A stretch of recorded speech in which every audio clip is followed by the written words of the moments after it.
بسم اللہ الرحمن الرحیم۔ السلام علیکم دوستو، اپنے ناول پازیب کی 5ویں قسط کے ساتھ آپ لوگوں کی خدمت میں حاضر ہوں۔ امید ہے آپ سب دوست خیریت سے ہوں گے اور ہمارے اس ناول کو بہت زیادہ انجوائے کر رہے ہوں گے۔ تو جلدی سے وقت ضائع کیے بغیر اپنی قسط کا آغاز کرتے ہیں۔ نظام الدین کی صحت کافی خراب رہنے لگی تھی۔ بھائی کسی بھی طرح چودھری صاحب سے فرنٹ نہیں تھے، بلکہ سچی بات یہ ہے کہ سب کے سب ان کا خیال رکھتے تھے۔ ظہیر الدین کوئی 3 سال تک تو بالکل روپوش رہے۔ اپنی بدکاریوں کی وجہ سے جو حصہ ملا تھا وہ سب کھو کر بیٹھ گئے تھے۔ ذرا ناک والے تھے، بھائیوں کے پاس نہیں آئے۔ البتہ جب خبر ملی کہ چوبر جی پر فقیر بنے پڑے رہتے ہیں، طوائفوں کے محلے سے اب ان کا گزر بھی نہیں ہوتا، تو بھائیوں ہی کو رحم آیا۔ بڑے بھائی سے مشورہ کیا تو نظام الدین نے روتے ہوئے کہا، میرا بیٹا چھین لیا ظہیر الدین نے، اس کے پاس تو چھپنے کو کوئی جگہ نہیں ہے۔ بہرحال دیکھ لو تم لوگ، اماں جی کی روح کو تکلیف ہو رہی ہوگی بیٹے کو اس حال میں دیکھ کر۔ ہم ان پر تو سختی نہیں کر سکتے، جو مناسب ہو کرو، مجھے اعتراض نہیں ہے۔ چنانچہ ظہیر الدین کو گھر لے آیا گیا اور ایک گوشہ دے دیا گیا۔ پھر اس کے بعد وقت گزرتا گیا، شمس الدین کے بارے میں مکمل اطلاعات ملتی رہتی تھیں۔ ڈاکٹر بن چکے تھے اور کسی مخصوص شعبے میں اسپیشلائزیشن کر لی تھی۔ اب اس کے بعد ان کے ملک سے باہر رہنے کا کوئی جواز نہیں تھا۔ نظام الدین نے ان کے لیے ایک دیہی علاقے میں شاندار کلینک بنوا لیا۔ بیٹے کو اس بارے میں کوئی اطلاع نہیں دی گئی تھی، وہ اسے سرپرائز دینا چاہتے تھے، اور جب کلینک مکمل ہو گیا تو انہوں نے آرزو بھری آواز میں کہا، جاؤ لے آؤ، اب اسے جدائی کی گھڑیاں ختم ہو گئی ہیں، میں اسے اس کا منصب سونپ دینا چاہتا ہوں۔ منجلے بھائی شہاب الدین لندن پہنچ گئے۔ یہاں پہنچنے کے بعد انہیں معلوم ہوا کہ لندن کے ایک انتہائی شاندار ہسپتال میں ڈاکٹر شمس الدین کا نام بڑا شہرت کا حامل ہے۔ شمس الدین سے ملے۔ شخصیت ہی بدل لی تھی اس نے۔ چہرہ تو پہلے ہی بے پناہ دلکشی کا حامل تھا۔ فرینچ کٹ، داڑھی اور گھنی مونچھوں نے قیامت ڈھا دی تھی۔ بہرحال چچا سے مل کر بہت خوش ہوئے تو شہاب الدین نے کہا، بیٹے میں تمہیں واپس لینے آیا ہوں۔ کافی رہ لیے انگلینڈ میں، اب اپنا گھر آباد کرو، یہاں سے زیادہ پاکستان کو تمہاری ضرورت ہے۔ خدا پاکستان کو مجھ سے 1000 گنا قابل ڈاکٹر نصیب کرے، مجھے یہیں رہنے دیں چچا جان۔ کیا مطلب، کیسی باتیں کرتے ہو؟ شہاب الدین نے کہا، میں یہاں سے کہیں نہیں جانا چاہتا۔ تو کیا ساری زندگی یہیں پر گزار دو گے؟ ہاں، شمس الدین نے مسکراتے ہوئے کہا، لیکن کیوں؟ بس چچا جان، بہت محترم ہیں آپ میرے لیے، لیکن زندگی کے کچھ پہلو ایسے ہوتے ہیں جنہیں زبان تک نہیں لایا جا سکتا۔ آپ کا بہت شکریہ، میں یہاں مطمئن ہوں۔ کوئی شادی وادی کر لی ہے کیا؟ میں نے کبھی آپ کی شان میں گستاخی نہیں کی۔ آپ مجھے گالیاں دینا چاہتے ہیں تو یہ شوق پورا کر لیں، آپ کو حق ہے اس کا۔ شہاب الدین ایک دم شرمندہ ہو گئے، کہنے لگے، غلطی ہو گئی مجھ سے۔ واقعی مجھے اس طرح یہ جملے استعمال نہیں کرنے چاہیے تھے، لیکن یقین کرو کہ میں نے صرف عذرائے مذاق کہا ہے، کوئی بات نہیں۔ مذاق کیا، میں تو سنجیدگی کا بھی برا نہیں مناتا، ایسی کوئی بات نہیں ہے، میں کبھی ایسا نہیں کروں گا۔ بہرحال میرا ایک خاندانی وقار ہے، ہمارے ہاں جس کی یا کبھی شادی کا خیال دل میں آیا تو گھر آؤں گا، آپ لوگوں سے کہوں گا اور اس کے بعد ایسا ہی کروں گا جیسا آپ سب نے کیا ہے۔ بھائی اب یہ مذاق ختم کرو اور چلنے کی تیاریاں کرو۔ کاش یہ مذاق ہی ہوتا۔ شہاب الدین اپنی ہر کوشش میں ناکام رہے تھے۔ نظام الدین کو جب یہ بات معلوم ہوئی تو آگ بگولا ہو گئے۔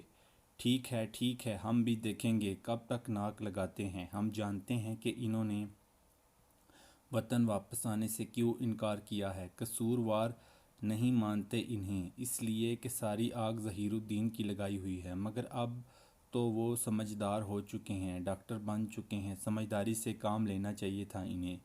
مزید کچھ وقت گزر گیا، پھر نظام الدین کو احساس ہوا کہ وہ واقعی بیٹے کو کھو چکے ہیں، مضطرب رہنے لگے۔ شمس الدین کو واپس لانے کے لیے کچھ اور کوششیں کی گئیں، لیکن وہ اپنے موقف میں سخت تھا اور اندازہ یہ ہو گیا کہ اس کی واپسی ممکن نہیں ہے۔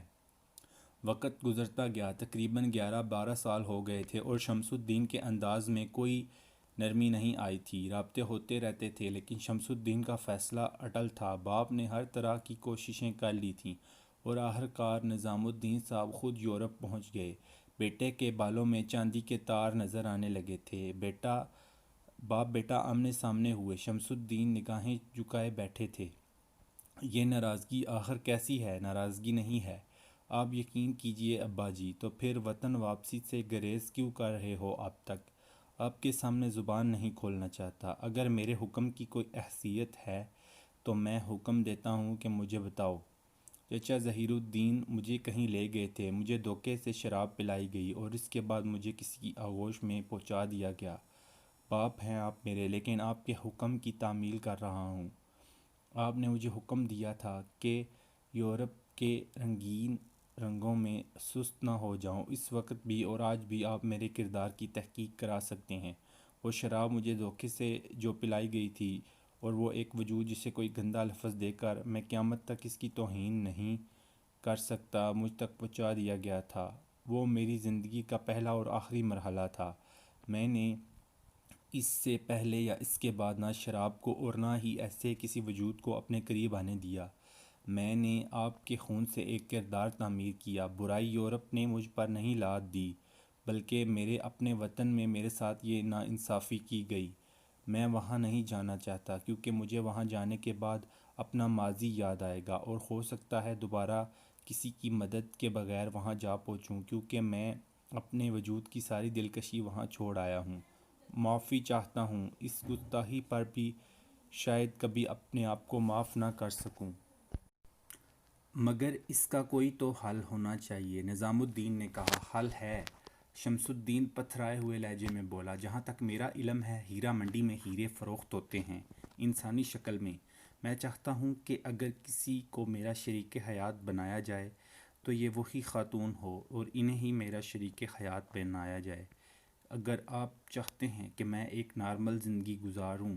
نظام الدین اس طرح بری طرح خواص باختہ ہوئے کہ جھنجھنا کر رہ گئے۔ دیر تک سکرات کے عالم میں ڈوبے رہے۔ پھر انہوں نے کہا، وہ ایک طوائف زادی ہے، حالانکہ میں اسے جانتا بھی نہیں ہوں۔ میں بھی نہیں جانتا، نہ پہلے جانتا تھا۔ وہ جو کوئی بھی ہے، میں اسی شرط پر پاکستان آ سکتا ہوں کہ اسے میری زندگی کا ایک حصہ بنا دیا جائے۔ کیا بکواس کر رہا ہے؟ ہمارے خاندان کے بارے میں جانتا ہے؟ شمس الدین نے گردن جھکا دی تھی۔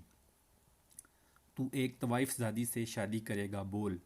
لیکن شمس الدین اس کے بعد نہیں بولا تھا۔ نظام الدین نہ جانے کیا کیا کہتے رہے۔ آخر میں اس نے کہا، بس آپ اپنے ہر قدم میں آزاد ہیں۔ مجھے لندن کے کسی چوک میں لے جائیے، اپنا جوتا اتاریے اور مجھے اس وقت مارتے رہیے جب تک کہ زندہ رہوں۔ آپ کے سامنے گردن نہیں اٹھاؤں گا، لیکن اپنے موقف پر قائم ہوں۔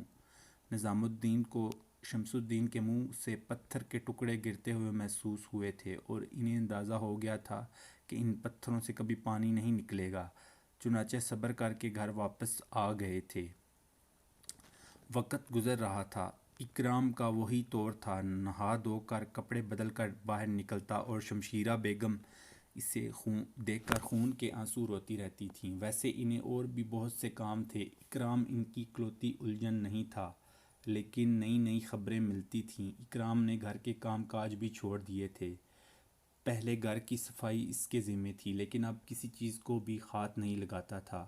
اس دن بھی وہ ہاتھ منہ دھو کر کپڑے بدل کر باہر نکلا تو شبانہ نے شمشیرہ بیگم سے کہا، اماں تمہارا منہ کیوں بند ہو گیا ہے؟ یہ اس کم بخت اکرام کو کیا ہو گیا ہے؟ صبح ہوئی گھر سے نکلا، رات کو کس وقت آتا ہے خبر ہی نہیں ہوتی، سارا گھر گندا پڑا ہوا ہے۔ اب بتائیے کہ گھر کی صاف ستھرائی بھی کیا ہم ہی لوگ کریں گے؟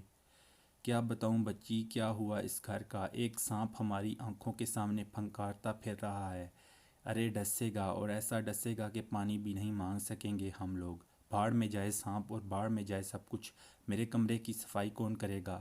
کرتی ہوں تلاش کسی کو، خواجو کو بھیجوں کسی نوکرانی کی تلاش میں۔ اب تک تو اس سے کام لیا جاتا تھا، مگر اب لگتا ہے کہ یہ سانڈ کچھ کر کے نہیں دے گا۔ خدا غارت کر دے اس رب نواز کو، نہ جانے کہاں سے آ مرا اس محلے میں۔ کوئی اس حرامی کو پوچھنے والا نہیں ہے، اور وہ کتیا کا جنا گوگیا بھی کہیں مر گیا ہے، جھولی بھر کے رقم لیتا ہے اور مہینہ بھر ادھر کا رخ نہیں کرتا۔ تھوڑا سا گزارا کر لو، کچھ نہ کچھ بندوبست کر دوں گی۔ یہ باجی کے بھی پر نکلتے آ رہے ہیں آج کل، کسی بات پر اسے ٹوکتی ہی نہیں۔ برا وقت اسی طرح آتا ہے، کسی نئے رنگ ڈھنگ میں ہے، مگر یہ بات نہیں جانتی کہ شمشیرہ بیگم کا کانٹا پانی نہیں مانگتا۔ دیکھوں گی اسے کتنے پانی میں ہے۔ اسی وقت غلام شاہ کسی کام سے اندر آ گیا۔ ارے غلام شاہ، ادھر میری بات سنو، شمشیرہ بیگم نے طنزیہ لہجے میں کہا، اور غلام شاہ سامنے آ گیا۔ ہاں بولو، کتنی روٹیاں کھاتے ہو؟ صبح، دوپہر، شام؟ کیا ہو گیا شمشیرہ بیگم، آٹا کم پڑ گیا کیا؟ غلام شاہ نے مسکراتے ہوئے کہا، آٹا تو اللہ کے فضل سے بہت ہے، مگر میں سب کے رنگ بدلے دیکھ رہی ہوں، کوئی حلال کر کے نہیں کھا رہا۔ غلام شاہ، تم یہاں صرف طبلہ ڈونگے کے لیے نہیں رکھے گئے ہو، ہم نے تمہیں گھر کا ایک فرد بنا کر رکھا ہے، مگر لگ رہا ہے کہ خربوزے کو دیکھ کر خربوزہ رنگ پکڑ رہا ہے۔ میں تو یہی دیکھ رہی ہوں۔ کیا ہوا شمشیرہ بیگم؟ میں تو بڑی خوشخبری لے کر آیا تھا تمہارے لیے۔ ارے اب موئی نصیبوں جلی کی قسمت میں خوشخبری کہاں ہے؟ ویسے لگتا ہے کہ تم بھی اس کے چاقو سے ڈر گئے۔ کس کے چاقو سے؟ غلام شاہ نے چونک کر کہا، ارے اسی سانپ کے بچے اکرام کے، اور کس کے؟ خیر، میں تو اس کے چاقو سے کیا ڈروں گا شمشیرہ بیگم، مگر اس نے جس کا ہاتھ پکڑا ہے، اس آدمی کو جب اپنی عزت کا پاس نہیں تو کسی اور کی عزت کا کیا پاس کرے گا؟ ارے ہم لچے لفنگے نہیں ہیں، اسی لیے لچے لفنگوں کو منہ بھی نہیں لگاتے۔ واہ واہ واہ غلام شاہ، چاہے گھر لٹ جائے۔ نہیں، گھر تو خیر کیا لٹے گا، عزت اگرچہ لٹ رہی ہے۔ لوگوں نے مذاق اڑانا شروع کر دیا ہے، کہنے لگے ہیں کہ شمشیرہ بیگم تو مٹی سے بھی سونا نکالنا جانتی ہے، ہر شے کا مصرف ہے ان کے پاس۔ جھاڑو پھرے ان کم بخت ماروں کو، لچے لفنگوں کو محلوں میں بسا کیوں لیا ہے؟ کوئی پوچھتا کیوں نہیں ہے ان سے کہ لاچا کرتا پہن کر یہاں کیوں مٹکتے پھرتے ہو؟ کیا کر رہے ہو اس محلے میں؟ یہ تو کنجروں کا محلہ ہے، کنجر ہو تو سیدھی سیدھی دلالی کرو۔ ہمیں سب کچھ کہہ رہے ہیں، لیکن ان کے معاملے میں سب کو سانپ سونگھ گیا ہے، سب کو جان عزیز ہے۔ شمشیرہ بیگم، ان کی غنڈہ گردی کا مقابلہ کون کرے گا؟ پھر دیکھ لینا، سن گن لے رہا ہے یہاں کی، ایک دن ڈاکہ پڑے گا اور سب چھاتی پیٹتے رہ جائیں گے۔ ارے تم ایک کام تو کرو غلام شاہ، بولو بولو کیا؟ اس خرام کے جنے کو تلاش کرو جس کا نام گوگیا ہے، کہتا ہے اپنے آپ کو گوگیا پہلوان۔ اسے جا کر ذرا غیرت دلاؤ، اسے کہو کہ ہر مہینے ہیرا منڈی سے جھولیاں بھر بھر کے روپیہ لیتے ہو اس لیے کہ محلے کی حفاظت کرو، اب ذرا اپنا کام بھی دکھاؤ۔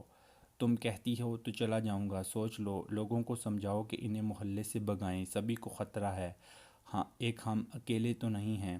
کچھ کام دوسروں کے سپرد بھی تو کر دو، سارے کام میرے ہی سر پر ڈال دیتی ہو۔ ٹھیک ہے، میں حاجو سے ہی کام کراؤں گی، دماغ پک کر رہ گیا ہے۔ ہاں خوشخبری کیا سنا رہے تھے؟ کوٹھی دیکھ آیا ہوں شاہ درہ میں، راوی کنارے، ایسی کوٹھی بنائی ہے کہ بس دیکھتے رہ جاؤ۔ میرے سر کی قسم کھاؤ، تمہارے سر کی قسم، میں کسی کام سے گیا تھا وہاں۔ ویسے تو میں تمہیں ایک مشورہ دوں، اس دن خود کہہ رہی تھی کہ بعد میں محاذ قائم کریں گے، ذرا یہ بکرا حلال ہو جائے۔ جہاں تک میرا اندازہ ہے خود کوثر جہاں بیگم بھی اس سے متاثر ہیں، ذرا یہ کام ہو جانے دو۔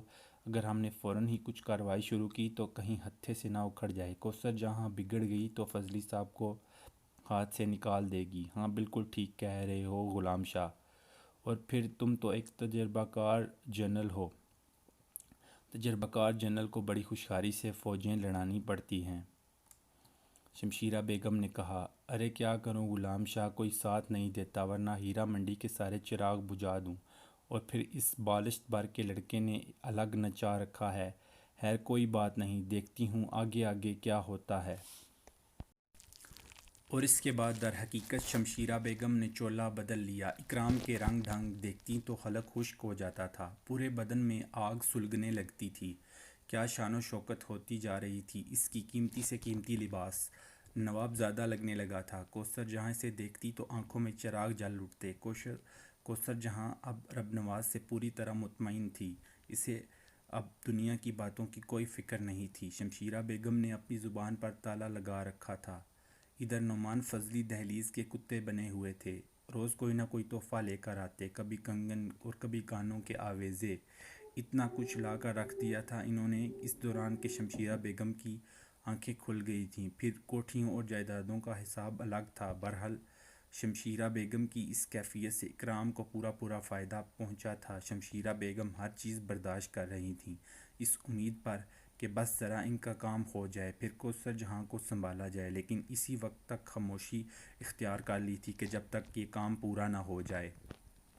اس دن موسم انتہائی خوشگوار تھا، آسمان پر کالی گھٹائیں چھائی ہوئی تھیں۔ ایسے میں بھلا نعمان فضلی کو کہاں چین مل سکتا تھا؟ لدے پھندے آ گئے، بڑی سی موٹر لے کر آئے تھے کہ کوثر جہاں کو بادلوں کی چھاؤں میں سیر و سیاحت کرائی جائے۔ اجازت مانگی، بھلا شمشیرہ بیگم کیسے انکار کر سکتی تھیں؟ چنانچہ کوثر جہاں تیار ہو گئی۔ ادھر موسم کی حسین سوغات منچلوں کے لیے نئی زندگی کا باعث بنی ہوئی تھی۔ دریا کنارے رش ہی رش لگا ہوا تھا، ہر طرف نوجوان، بچے اور بوڑھے دریا میں گھسے ہوئے تھے۔ سڑک پر پانی بہہ رہا تھا۔ موٹر آہستہ آہستہ دریا کے کنارے سے گزرنے لگی۔ نعمان فضلی دل کی ساری کائنات کوثر کے قدموں میں رکھ دینا چاہتے تھے۔ پھر ایک انتہائی خوبصورت علاقے میں کار روکی گئی۔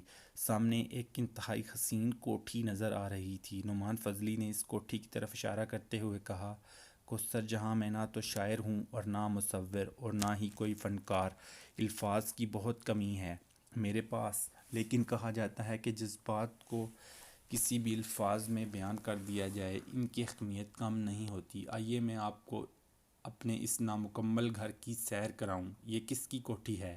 کیا کہوں کس کی ہے؟ یوں سمجھ لیجئے کہ یہ میرے دل کی کائنات ہے، یا اسی کو میرے دل کا نقشہ تصور کیجئے۔ آپ کو پسند ہے؟ ذرا بتائیے تو صحیح یہ سب کیا ہے؟ کاش یہ بادل گھر کر نہ آتے، جذبات اس طرح بے قابو نہ ہو جاتے تو میں آپ کو اس وقت یہاں لاتا جب آپ اس دروازے پر آپ کے نام کی تختی آویزاں ہوتی، لیکن بادلوں نے مجھے مجبور کر دیا کہ میں آپ کے ساتھ یہاں آؤں، یہاں سے بیٹھ کر راوی کی موجوں کا نظارہ کروں۔ بس اس گھر کو تاج محل کا نام نہیں دے سکتا، کیونکہ دونوں طرف کی حیثیتیں بالکل جدا ہیں۔ کوثر جہاں، میں آپ کے ساتھ زندہ اس گھر میں آنا چاہتا ہوں، اس میں رہنا چاہتا ہوں۔ یہ آپ ہی کے لیے ہے۔ دیکھیے یہاں سے کامران کی بارہ دری کتنی خوبصورت لگ رہی ہے۔ کوثر جہاں نے نگاہیں اٹھا کر نعمان فضلی کو دیکھا، پھر اچانک اس کی آنکھوں میں کچھ آنسوؤں کے قطرے جھلملانے لگے۔ نعمان فضلی اس وقت راوی کی لہروں کی طرف دیکھ رہے تھے۔ وہ نہیں جانتے تھے کہ کوثر جہاں کے دل میں یہ لہریں اچانک کس طرح موجزن ہو گئی ہیں۔ اس کے دل کی آواز اس کے وجود میں پھیل رہی تھی، لیکن یہ آواز کوئی بھی نہیں تھی سن سکتا تھا۔ اس کے ہونٹ آہستہ آہستہ کپ کپا رہے تھے، اور یہ کپ کپاہٹ مدھم سی سرگوشی کی شکل میں نکل رہی تھی۔ ایک بار، صرف ایک بار، آج صرف ایک بار وہ میرے سامنے آ جائے، صرف ایک بار۔ یہ آواز بے شک نعمان فضلی کے کانوں تک نہیں پہنچی تھی، لیکن اس آواز کا دائرہ بہت وسیع تھا۔ کوثر جہاں کس کی آرزو کر رہی تھی؟ کسے چاہتی تھی وہ؟ اچانک نعمان فضلی کی آواز ابھری، کہاں کھو گئی کوثر؟ وہ چونک پڑی، آنکھوں کے آنسو پی گئی، آہستہ سے بولی، کچھ نہیں، بس ایسے ہی۔ ایسے ہی تو کچھ بھی نہیں ہوتا، کوئی نہ کوئی خیال تو ہوگا آپ کے دل میں۔ ہاں، آپ کے بارے میں سوچ رہی۔ کوثر جہاں نے سنبھل کر کہا، کیا یہی کہ آپ یہ سب کیوں کر رہے ہیں؟ یہ عجیب سا سوال ہے۔ آپ جانتی ہیں کہ میں آپ کے لیے کیا کر سکتا ہوں؟ میری بات سنیں گے آپ؟ کیا آپ جانتے ہیں، کیا جانتے ہیں آپ میرے بارے میں؟ آپ کچھ نہیں جانتے میرے بارے میں۔ سنیے فضلی صاحب، میرا دل چاہتا ہے کہ میں اپنے پیشے سے ہٹ کر آپ کو حقیقتوں کی دنیا میں لاؤں۔ طوائف کا کوٹھا ایک غار ہوتا ہے، آپ دولت کے انبار اس غار میں ڈالتے رہیں، مگر یہ غار کبھی نہیں بھرے گا۔ پھر ایک دن آپ کلاش ہو جائیں گے اور اس کے سارے دروازے آپ کے لیے بند ہو جائیں گے۔ کوٹھوں کا یہی دستور ہوتا ہے۔ کیوں آپ میرے لیے اپنی دولت ضائع کر رہے ہیں؟ نہ جانے کس کس کا حق ہوگا اس کے اوپر۔ کیسی باتیں کر رہی ہیں آپ کوثر جہاں؟ آپ کو اپنی دنیا میں آباد کرنا چاہتا ہوں۔ یہ سب کچھ ایک طوائف کے لیے نہیں بلکہ ایک شریک زندگی کے لیے ہے۔ آپ ہمیشہ کے لیے میری زندگی میں شامل ہو جائیں گی۔ شمشیرہ بیگم کو آپ سے کوئی شکایت نہیں ہوگی۔ انہوں نے اندازہ لگا لیا ہوگا اس دولت کا جو آپ کے بدلے انہیں حاصل ہوگی۔ اگر یہ انہیں دولت یکمشت ادا کر دی جائے تو بھلا ان کا کیا نقصان؟ مگر کوثر جہاں، یہ آپ کی قیمت نہیں ہوگی، بلکہ آپ کے دل سے طوائف کا بوجھ ہٹانے کے لیے میں یہ سب کچھ کروں گا۔ کوثر جہاں کے ہونٹوں پر ایک تلخ مسکراہٹ پھیل گئی۔ اس نے کہا، کوٹھوں پر صرف طوائف پیدا ہوتی ہے فضلی صاحب، اور وہ کوٹھوں ہی کی حیثیت سے، طوائف کی حیثیت سے پلتی ہے، جوان ہوتی ہے اور طوائف ہی رہ کر بوڑھی ہو کر مر جاتی ہے۔ وہ فطری طور پر طوائف ہوتی ہے۔ آپ زندگی کی ان کہانیوں سے نظریں کیوں چرا رہے ہیں جو طوائف کے نام سے منسوب ہیں؟ میری مانیے، بس کیجیے، اس سے آگے بڑھنا آپ کے لیے مناسب نہیں ہوگا۔ یہ ایک طوائف دوست کا مشورہ ہے، میں آپ کی دوست ہوں۔ اگر آپ کے دل میں میرے لیے کوئی گنجائش نہ ہو تو مجبوری ہے، آپ اپنے طور پر فیصلہ کریں، اور اگر آپ کے دل میں مجھے جگہ دے سکتی ہیں تو خدا کے لیے یہ سب کچھ نہ کہیں۔ باقی ذمہ داریاں آپ مجھ پر چھوڑ دیں۔ میں عمر کی اس منزل میں ہوں جو نوخیزی کی منزل نہیں کہلاتی۔ آنکھیں بند کر کے دوڑنا ہمیشہ نقصان دہ ہوتا ہے۔ آپ کو معلوم ہے کہ میں 2 بچوں کی ماں ہوں۔ میں صرف ایک بات جانتا ہوں کہ آپ کوثر جہاں ہیں، اور آپ کی ذات سے جو کچھ بھی متعلق ہے وہ مجھے عزیز ہے۔ آپ بچوں کی بات کرتی ہیں نا، یہ دونوں بچے میری دونوں آنکھوں کی روشنیاں ہوں گے، اور آپ میرے دل کو روشن کریں گی۔ اگر آپ نے میری زندگی کو شامل ہونے سے انکار کر دیا تو میں زندہ نہیں رہ سکوں گا۔ کوثر جہاں نے گہری نگاہوں سے نعمان فضلی کو دیکھا اور پھر ایک ٹھنڈی سانس لے کر خاموش ہو گئی۔ وہ جانتی تھی کہ یہ وہ لوگ ہوتے ہیں جو ٹھوکر کھائے بغیر نہیں سنبھلتے، وقت ہی انہیں وقت کی کہانی سناتا ہے۔ اب یہ جانیں، اور ان کا کام۔ شام ڈھلے واپسی ہوئی۔ کوثر جہاں کو نہیں معلوم تھا کہ حاجو میاں جاسوسی کر رہے ہیں اور ان لوگوں سے زیادہ دور نہیں ہیں۔ بہرحال جب وہ واپسی کے لیے مڑے تو حاجو میاں سے پہلے گھر پہنچ گئے اور انہوں نے کوٹھی کی کہانی شمشیرہ بیگم کو سنا دی۔ شمشیرہ بیگم کی باتیں تو خوشی سے کھل اٹھی تھیں۔ دوستو، یہ تھی آج کی ہماری 5ویں ایپیسوڈ۔ آج کی ایپیسوڈ کچھ مختصر تھی، لیکن اس کے بعد کیا ہوا، کیا نعمان فضلی جو ہے وہ کوثر جہاں کو اپنی زندگی میں شامل کرنے میں کامیاب ہوئے، اکرام کی زندگی میں آگے کیا ہوا، اور اس ساری اگلی سٹوری جاننے کے لیے ہماری نیکسٹ ایپیسوڈ 6 ضرور دیکھیے گا۔ تب تک کے لیے ہمیں اجازت دیجیے۔ اپنے کمنٹس کا اظہار اور اس ناول کے بارے میں کہ آپ کو کیسا لگا ہے، یہ آپ ہمارے کمنٹس باکس میں ضرور بتائیے گا۔ تب تک کے لیے آپ مجھے اجازت دیجیے۔ اللہ حافظ۔